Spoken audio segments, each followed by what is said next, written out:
Hi ladies and boys, welcome back again diri sa tong YouTube channel ug karon na usa ka story na sab ang ato ang basahon. Pero before ana, ayaw kalimot sa pag-subscribe sa tong YouTube channel ug pagtuplok sa notification bell. Ug karon ladies and boys, aniya na ang confession nga atong basahon karon.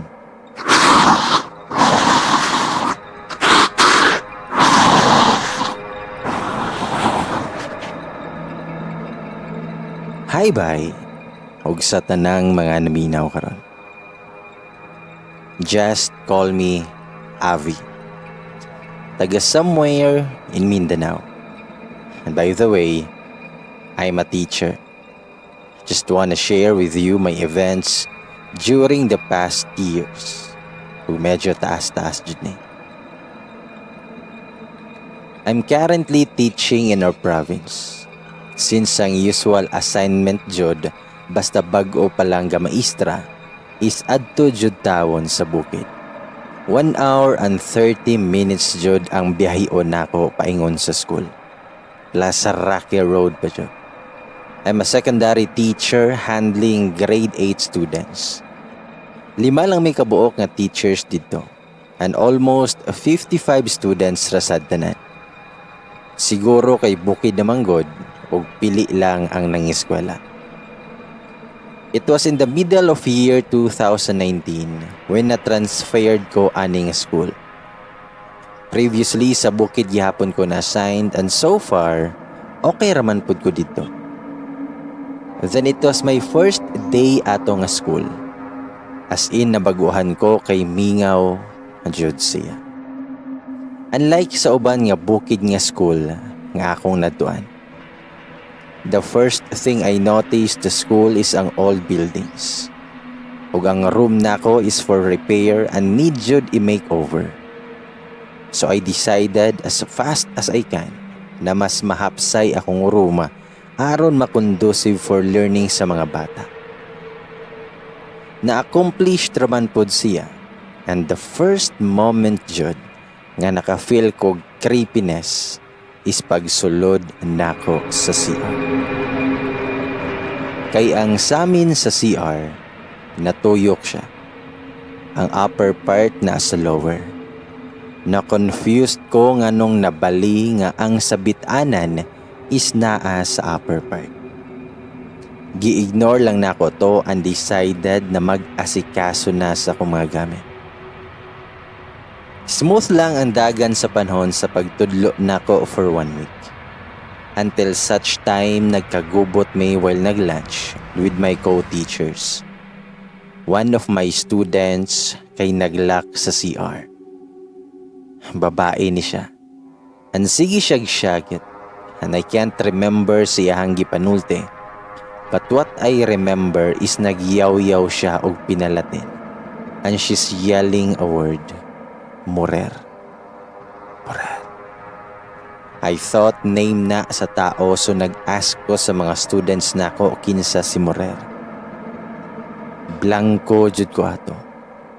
Then giduol ko sa ka teacher pod and nag-ampo siya o pinalatin ug nigawas ang bata sa CR. Pula kayo yang mata ug daghan siya scratch sa iyang bukton.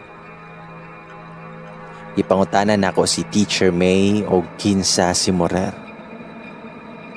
And to her surprise, nikalit siyag pangoros. Na-confused ko og ngano ba't niingon siya nga igogo lang Ma'am Avi. Og nangurog ko sa akong nabasa kay ang nigawas. Die man na word. Nag-sign of the cross pod ko kay nakulbaan kay ko.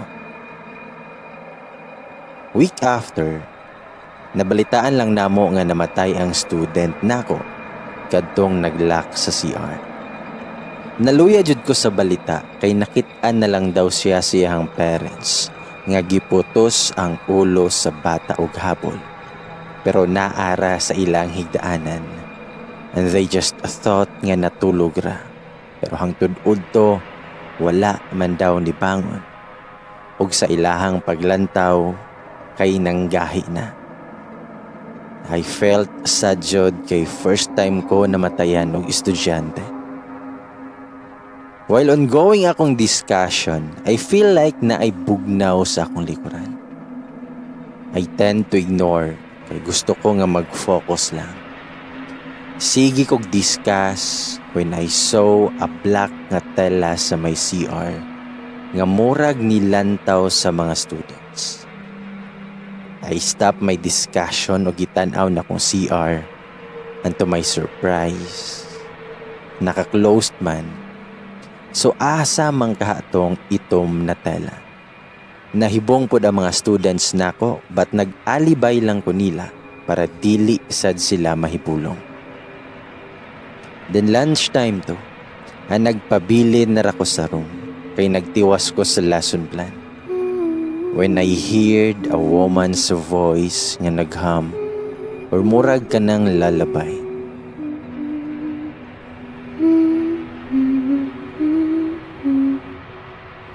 Nag-start og panlimbawot akong balhibo.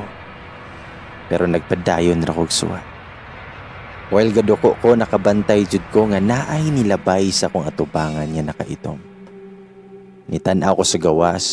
Ang pagbalik na kog tan-aw sa sulod, nakit-an jud nako ang usa ka babae. Ang babae nga naglingkod nga nakaitom. Medyo taas og buhok nga naay bronda pero gatalikod siya. Mas nahadlok ko kay didto siya ning lingkod sa chair sa student nga namatay. Nidagan jud ko sa kahadlok nako. Ug nasugatan nako akong usa ka student na si Jade.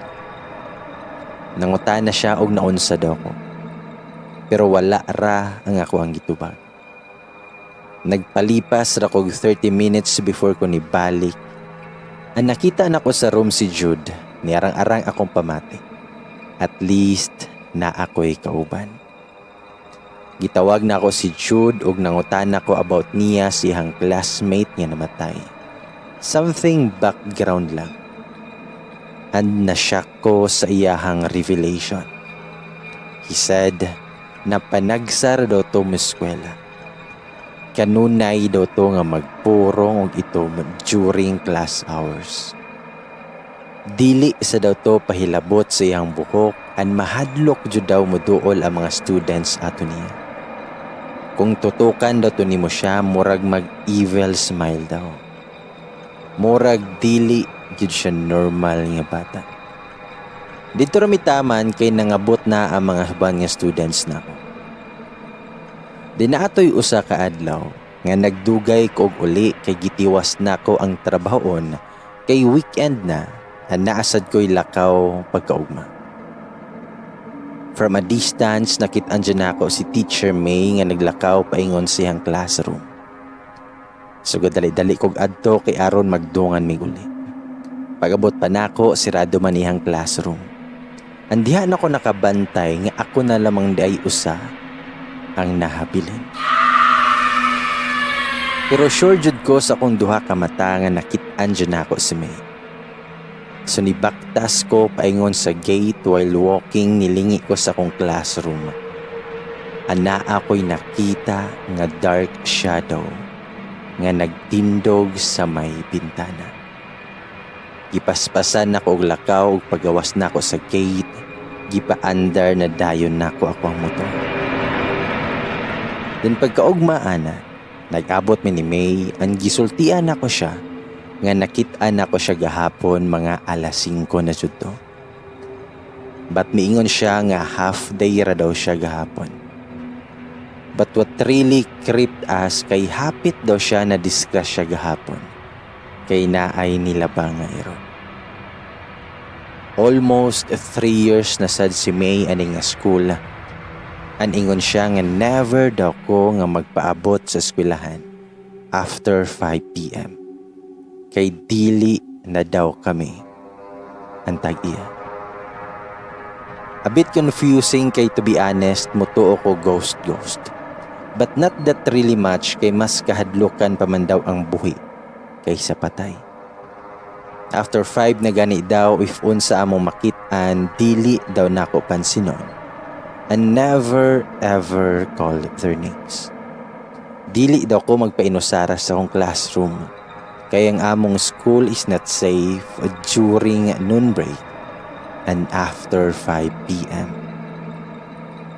Karon, nakasabot na ko moong magdungan dyan mi og lunch og uli sa hapon. Then ato'y one time, mga alas 3 dito sa hapon, nakadungog may gihilak sa lain nga room. Naay duha ka students nga nanghilak, so nigawas ko together sa akong co-teacher na tapad na ko room. Ani adto mi sa pikas nga room. Duha ka students ni May ang naghilak kay nakita sa usa ka student nga walay ulo iyahang classmate. And pagkahibalo sa classmate ni hilak sad siya.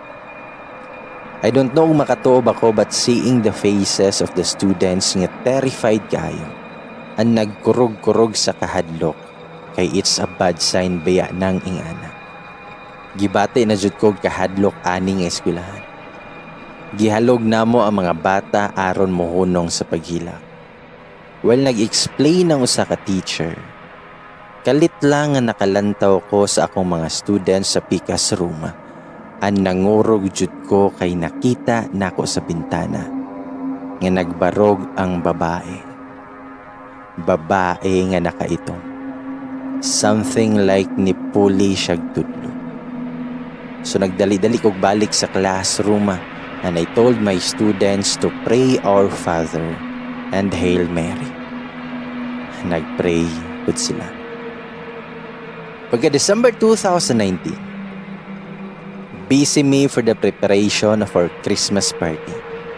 Since gamay raman mi sa school, so nag-organize me nga mag-unite ra ang tibok grades together with the teachers. Happy ko that time kay malipayon sad ang mga bata. I took pictures, graphies, selfies for compilation sad sa school bulletin. Lingaw kay sila, especially sa pag-exchange gifts and kami sad nga mga teachers. Half day lang mi nag-celebrate and gipauli na namo ang mga students aron sad makapahuay. After that, nanguli sad mi. Evening comes ang padulong tulog non tako. Winsaba kayo ang GC namo nga teachers adto nga school. They were both sending pictures nga naay mga creepy shots daw. Actually, murag naanad naman lang pud ko sa ka-creepy sa school as long as wala lay hilabtan dyan. Naay nakuha nga shot si Teacher Fe nga naay isa ka bata nga kanunay jud mo appeal sa picture. And same sad kang Teacher May. So nag-scan ko sa mga pictures and horribly nakitaan pud nako ang bata sa picture together with my students kay nagpa-picture ko. Gisad-sad nako nila. And the creepiest one jud is nagtapad si Teacher A and B ug naay ni insert nga black shadow sa tunga nga murag ni hawid sa apaga ni Teacher B. Gipang-delete nako to nga mga shots na dili maayo ug nagsabot mi nga dili na lang tuhisgutan pa. Christmas comes and nasayra namo ang dili maayong balita. Teacher B passed away pagka 23 sa gabi due to heart attack. We are saddened and nervous kay same migunahuna tanan nga basin usa to ka sign ang black shadow nga niagbay ni Teacher B. Si Teacher A pod kay nakuyawan and gi-comfort lang jud namo siya. And we decided na magpa-blessing mi sa school since naay kaila na pare si Teacher A. January 2020, this month na blessingan jud ang school, every corner jud og tibok building. Sa pagpangaon na namo na ay gi-open up si Father about sa school. Dari daw nag-eskwela iyang lolo before, so dugay na jud ay ni nga school. But late founded kay mga volunteer lang to ang money and wala jud daw official register ang kaning school. He remembered nga nakahisgot yang lolo nga naa daw siya'y classmate sa una nga babae. Taason og buhok. Guwapa daw pero never jud kuno motingog. Wala jud daw sila kabati sa tingog ato. Dili sa daw mo smile ug ang katingalahan jud daw. Christmas break to and syempre walay tawang school. Pagbalik sa klase kay nakurat na lang sila nga ang batang babae nasa usa ka CR naglock ug naghikog. Lain na kayo og baho an wala jud sila masayod sa hinungdan. No one claims sa corpse kay wala pud sila nakahibalo sa background sa bata. I asked father og asa ng CR pero dili na siya makatupa. Since wala pud siya nakabalo kay na-renovate na sad ang school. After atong bata nga naghikog, nagsunod-sunod daw ang tragic history aning school. Wherein na ay teacher nga nabuang walay nakahibalo nga no. Naay students magwild og kalit. Ug naay mga klase nga matugaw kay naay students nga modagan ra sa gawas. Kay naay nakitaan. Daghan paghisgot si father ato but according sa mga kauban ni father, nga ni arang-arang na daw ron ang school nga medyo daghan nag students and duol na pod sa chapel. So far, okay jud pod ang dagan sa panahon. Human mablessingan ang school. April 2020. Mingaw na ang school since COVID na that time and stay at home na lang ang mga bata o kami na lang teachers ang mo-report sa school. I think second week of April wala ako ka-report kay naglain akong paminaw. But according kay Teacher May, nakit-an daw ko niya sa classroom nga naglingkod o nagsulat. Mudol unta siya nako kaso gitawag siya ni Ma'am Fe. Pagbalik niya sa classroom nako kay closed man daw. So sa mong unahuna, abasin nagsugod na pod sila og paramdam. Actually, nahadlok sad ko ato kay I remember nakit-an ako si May hapon na. Na ay hapit na itabo sa iha. Pag-report na ako sa school, nagpakuyog ko sa kong cousin. At least man lang na ako'y kauban sa classroom. Pero malas lang kay naay emergency og need niya nga muli. So nisugot ko, ang gipaspasan na lang nako akong trabaho aron makauli kog sayo-sayo. Good thing kay naa si Teacher May, so nag-uban mi sa classroom. Udtong tutok to, nga nakadungog jud ming duha, nga naay nanuktok pero naa sa sulod sa CR. Nagtinan-away rami ni May o gipagawas namo ang mga rosary na gihatag ni Father. 3 times to nga nagtuktok. Ang naghipos na ko sa kong mga gamit kay muuli na lang May. Pagawas namo sa classroom na ay 4 ka mga army nga nag-roaming sa school. And they told us nga sila ang naka-assign daring dapita. Ug nipadayon namin ni May ug nanguli na. Next day ako lang ang mag-report sa school. I don't know og nganong wala na report ng ubang teachers. Kaulin unta ko kay gibati ko kahadlok. But since na ako sa school, nipadayon na lang ko. Nagsugod na ko og plaster sa akong mga papers ug kalit lang na misulod sa room usa kasundalo. Si Sir B. Galang. Moro man akong nabasa sa iyang uniform. I feel like na-distract akong privacy kay kalit ta siyang misulod. Nangutaan ako niya, "Yes sir?" Nitubag siya, "Wala ra ma'am, just checking." Nitando ra ko andi nigawa siya balik. After a while, nisulod na pod siya. Ug miingon siya, "Nga ma'am, okay lang ba nga mutambay sa ko diri? Magpahangin ra ko ma'am." Nilingkod siya sa mga students' chair. Itando arsad ko, kay siguro alimuot jud to ilang uniform. Wala ra ko nagmay niya. Pasalamat na lang pud ko nga na ako'y kauban. And suddenly, may istorya siya kalit nga something unusual. Nangutana siya. Di ka mahadlok sa imong classroom, ma'am. Nangutana ko niya, nganong nakaingon ka na, sir? Itubag siya, nga di lang feel na ko ang ambience diri. Wala ta ka gihadlok, ma'am ha, pero nakabantay manggod ko ganina nimo nga naay nagsunod nimo nga bata. Maong nisunod pud ko diri. Nahadlok ko siyang gisulti but I pretended na wala ra. Pero gihinay-hinay na nakugkuha akong rosary o gibutang nako sa lamisa. Nangutan ako niya, maura tayo mong nakitaan, sir? Then mitubag siya, maura sa dumam, pero ako mga kauban ka nang mag-checking mi ni gabi na daw sila'y mabatian nga maghilak-hilak diri. Gitudlo niya ang classroom ni May, ni Ma'am Fe, o gapil sa kuha. Gilantaw bitaw na ni Sir Barry ang classroom ni mo, ma'am. Na daw siyang nakitang naglingkod diha si mohang gilingkuran karon. Pagsulti niya ato ni Barog jud akong balahibo. And nawala akong concentration. Nangutan ako niya, what time inyo ang robing diri, sir? Tubag siya, nga anytime diri sa school, ma'am, hasta sa gawas. Sa mga to nga nag-half day rasad ko ato. Kay dili na ko gusto nga mahapnan. Kay nibalik na sad og ka-creepy ang eskwelahan. June 2020, report na sad mi sa school ang nag-compile sa modules. Lisod in tawon sa bukid kay di na ko makontak ang mga bata. Pero good thing kay na-distribute ra jud nako ang mga modules nga wala kayo ko naglisod kay nag-effort pod ang mga bata with guide silang parents.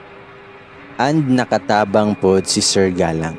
Kaysa sige nila grobing sa lugar, nakafamilyar siya sa mga bata.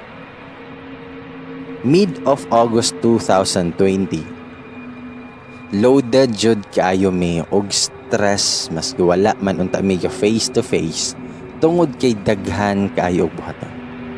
Nagsabot ang akong kauban nga teachers na mag-overnight sila para maatiman and masubmit on time ug magpauban sila silang husband daw.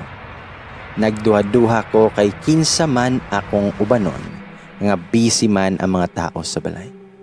So nagsabot mi ni May nga mag-usa rami.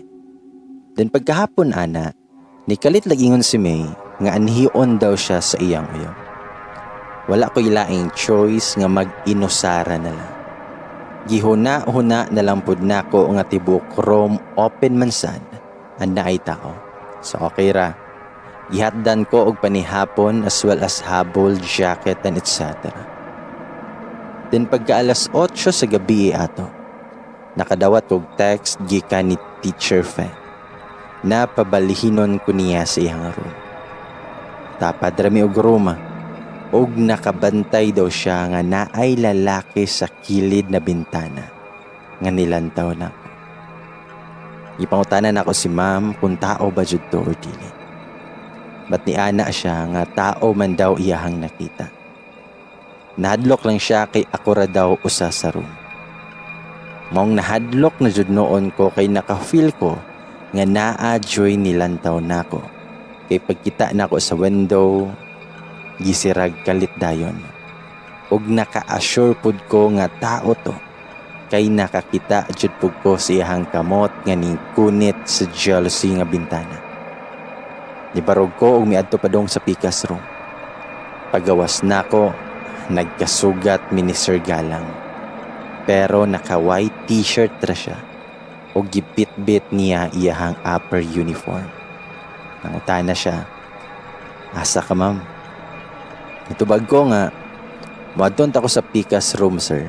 Nakuyawan manggud ko kay nakakita man gugog tao nga niabli sa bintana sa akong classroom. After nakogsulti, gitawag ni Sir Galang iyang kauban o gi-check nila ang likod o palibot sa akong classroom.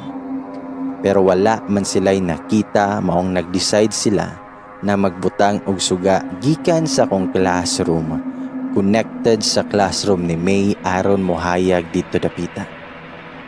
Na-relieve rapod ko adto og nisulod si Sir sa room unya gipang sira niyag tarong og gilak ang mga windows. Nibalik ko sa akong trabaho ug wala na ko miadto kang Ma'am Fe. Taod-taod, mibalik si sir ug gikuha niya akong number ug gihatag po niya iyahang number. Tumiingon siya nga tawagi ko mama if there's anything suspicious dere. Nag-okay ra ko aning padayon sa akong gibuhat. Past 11 na to ug giduka na jud ko pero daghan pa kog tiwason. Nay nag-message sa akong phone and it was from sir. Ingon siya nga ma'am, gawas si mong classroom. Namitubag ko, nga sir, di pa ko pwede mo gawas. Daghan pa kog trabahon. Sayang ang oras na ko. Di na ko pwede mag-overnight utro dere. Og kalit lang nga niabot si sir sa room. Og nilingkod siya unya nitutok na ko. Nahadlok manoon ko kay lain magtinanawan. Namingon siya, nakakita akong kauban ma'am, nga naay nagbarog sa imong tapat. Since ang atbang sa akong room sa gate which is ay ilahang istambayanan man. Mitubag ko, nga sir, gikapoy na ko sa akong trabaho. Ayaw na kog dugangi ana ang istorya kay gusto na ko mahumanani. Wala na miting si sir kay og magpadayon siya og istorya mahadlok na jud ko ato. As long as naay mga tao sa school, wala ra ko nagmind nga ako ra usa sa room. Total open man ang pultahan nako. Nigawas ra siya. Siguro mga after 30 minutes, nisulod na pud siya og didto na nagtambay sa room. Wala na lang pud nako siya pansina og naningkamot ko nga makahuman. Nikalit na siya og ingon nga basahara ni ma'am kaning nakasuwat sa desk. Niduol ko ana ajud bitaw nakasuwat sa desk pero dili ballpen ang gamit. I don't know unsa gigamit basta ang akong nabasa kay MMRVR. Pero kang sir iyahang pagbasa kay MORVV or MORV. Gipicturan to nako para pud unta ipabasa nako sa akong co-teachers. Wala mi nasabtan ni Sir ato. So nibalik og lingkod and wala na mi nagisgot about ato. Nakabantay na lang ko nga nawala na sa akong tapad ang rosary ug wala na jud nako makiti. Nahibulong na sad si Sir og unsa akong gipangita. Ingon ko niya nga nawala akong rosary sir. Nitabang siya og pangita og na-shock jud ming duha. Kay pag-abli niya sa CR, naa ang rosary sa balde nga naay tubig. Ang naka-remember jud ko nga wala ko migamit sa CR that day. Kay adto ko sa room ni Ma'am Fe. So how ka maabot dito na wala man ako gi-open ang CR tibok adlaw?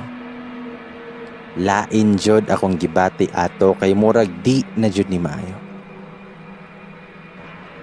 Gikuha ni Sir ang rosary sa balde and maski siya nakuratan, kay pagkuha niya nabugto ang rosaryo.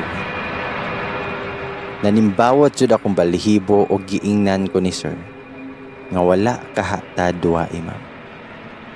Ajud ko nasayod ana og unsa man gani na. Sa moto nga nakadecide ko nga mobalhin na lang ko sa room ni Ma'am Fe. At pag-adto nako, nakatog na si ma'am o iyang husband na lang ang gamata. Naikog sad pud ko, maong nibalik na lang ko sa Roma o gihangyo nako si sir nga pwede ubanan ko niya. Bisan kutob 5 AM na. Nitando si sir og nigunit siya sa akong ko. I don't know pero pagkita na ko sa kamot ni sir kay murag maumaning kamuta ang niabli ganiha sa bintana. Or napraning na lang ko. Nibalik ko sa akong pwesto og nagpadayon. Nahibawan sa mga teachers ang nahitabo sa akong rosary moong gitagaan ko og bag-o ni Father. Dinasad kay mibisi ato nga time since nahuman na ang among trabahon. So nakarelax nami. One time natapik na mo si Sir Galang iyahang mga kauban. Honestly mga itsurahan man pud sila. Nindot og panglawas and motabang sad sila in case of emergency. But according to Ma'am Fe, nga naay times nga makit-an daw niya si Sir Galang nga mulabay sa iyang classroom padong na dito sa classroom nako kada hapon. Siguro mag-checking or unsa ba. Naka-remember na noon ko sa kamot ni sir na pare-pareha jud sa kamot niya ni Able sa bintana. One time, late na ko nakagawa sa classroom ug nalapas jud kog alas 5. Mingaw na jud kaayo ang school, nagbaktas ko paingon sa gate ug sa dihang gitawag ko ni Sir Galang. Ingon siya, "Ma'am, muli na ka?" Mitubag ko, "Yes sir." Then mitubag siya, "Nga dungan ta ma'am, padulong sad ko sa lungsod kay mamerkado." So moto nga ni biyahe nimi, ug nag-una ko niya nga nagsunod si sir. Naabot na mi sa highway pero nahibulong ko ni sir nga ni sunod man gihapon imbis lahi ang dalan pa merkado. Nabot ko sa balay ug ni U-turn na rasad si sir ug ni wave siyahang kamot. Nakulbaan ko kay basig naa na pud siya'y nakita nga wala nako na feel. September 2020, na novena prayer kay hapit na ang fiesta sa lugar. Dili kayong stricto sa bukid since gamay man pod ang mga residente dito. Every 2 p.m. mag-start and mag-attend me sa mga teachers. After sa novena, mamalik mi sa room ug mag-continue sa among trabaho. Na-surprise ko kay ni-visit sa room si Sister Marie na niabot pod si Sir Galang. Didto pa na ako nahibawan nga pag umangkon di ay ni Sister, si Sir, naka-feel si Sister og bad vibes daw sa kong room. Gibili ni Sister iyahang rosary nga luminous o gibitay niya sa wall tapad sa CR. Ihatagan pud ko niya og duha ka white ug usa ka red candle nga dagkutan daw nako every 9 a.m., 12 noon, 3 p.m. for 5 minutes daw ug kinahanglan nga mag-ampo mi. After ato milakaw na si Sister og niadto na pud sa pikas room. Since lapas naman sa time so pagkaugma na lang nako dagkutan ng kandila. Then it was 12 noon nga gidikutan nako ang kandila ug nag-ampo. Pagka 3 p.m. gidagkutan na sad nako. Pero pagbandang 4 p.m. nakapanimaho jud mi og dagkot sa kandila nga naingon pang mampe mura daw og pampatay. Since pauli naman mi ato so gi-ignore to namo. The next day naabot si Sir sa room pero naka-civilian na siya. Nagdala siya pang lunch since fiesta jud nga time. Then pagkalas 12 pud ato, nagdagkot na ko. Wala man ang takay hangin o gipawong sad namo ang ceiling fan. Pero magsigi jud og kapawong. Tag-usa ra jud to kay usually di man jud to mapawong. Sinigawas mi ni Sir og didto may nagdagkot sa gawas sa room. Wala na napawong pero pagbalik namo sa room, I don't know og what kind of evil ang naa daring classroom nga gibugto na sad niya ang rosary ni Sister kay nahibulong nami nga nangaligid ang beads sa salon. Nagtinan-away rami ni Sir og gipamnit namo ang mga beads. Nagpa-as if na lang mi nga murag walay nahitabo og nangaon na lang. Nilakaw rasad si Sir og nagpadayon na rako sa kong gibuhat. November 2020, nagdugay jud mig ulit tanan kay naghuwat mi sa mga supplies nga gihatag sa usa ka mayong tao para sa eskwelahan. Almost 7 p.m. na niabot ug kinahanglan pa namo i-organized for documentation. Naka-decide na sad sila na mag-overnight. Diyon ta ko ganahan pero mas mahadlok man pud ko nga muuli og gabi. Gitabangan sad ko sa husband di Ma'am Fe sa paghatod sa supply sa room since dili na ako madalatan na. Almost 9 p.m. na to and wala pa ko nahuman sa pag-arrange. Nakadawat kog text message gikan ni Sir. Nga need help ma'am? Siguro nakita ko niya sulod nga nagkalisod na. Wanasad ko na owaw nagpatabang sad ko niya. Nahuman ra sad ang tanan og ni-relaxed mi kadyo. That time, gibati na sad kog katulgon pero mahadlok matulog, basin urumon ko. Ni-text ko ni May if pwede ba nga ara ko matulog sa room niya, pero wala na siya mi-reply. Basin nakatulog na to, mausad si Ma'am Fe. So I decided nga diri na lang, og nag-open ko sa laptop og naglantaw ko salita. Naryapon si Sir sa room since dili po siya pwede matug kay on duty siya, so nihapit na lang siya tan-aw sa salita. Wala ko kabantay nga nakatulog na day ko. Pero nakamata ko kay murag na ay ni honghong sa akong dalunggan. Pero wala ko kasabot ugon sa to. Nakatulog po di ay si Sir niya nag-akbo ra siya sa lamisa. Wala na ako katulog og balik and I feel like bugnaw kayo ang hangin sa sulod. Nagunit ra ko sa akong rosary. Sa dihang, bikalit og blackout as in ngit-ngit ka. Gipukaw na ako si Sir kay grabe ngit-ngita. Nanggawas mi pero buwan ra jud ang hayag nga makita.